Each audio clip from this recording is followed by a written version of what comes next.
efisalian guk aneu som pan som le gyat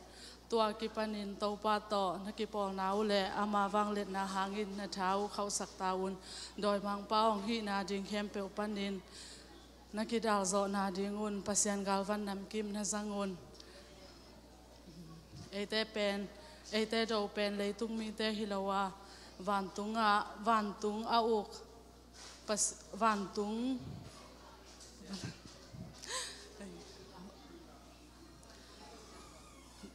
ngân van tung hui laka om uk na ana anei te hilei tung khomial au atuam te a hi tua hi manin hun hak sat hun hong tun changin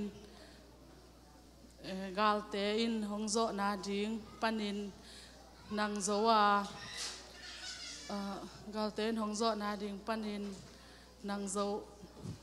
hong lai nang zo in atom na gwal zo na hi thei na dingun pasian gal van nam kim na zangun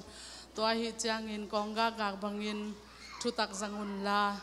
om dal bangin thuman zangun la kithoin khedabul bangin lungdam na thu a hil kheding in kigingun tua bana doi mang pao hi na ding kempeu doi mang pao hi na ding kempeu tua bana doi mang pa thal tang kwang te na sukmit na dingun lumpuak bangin pasian thu lumpuak bangin umna na nei un sik lu khu khuk bangin hot khian na zangun la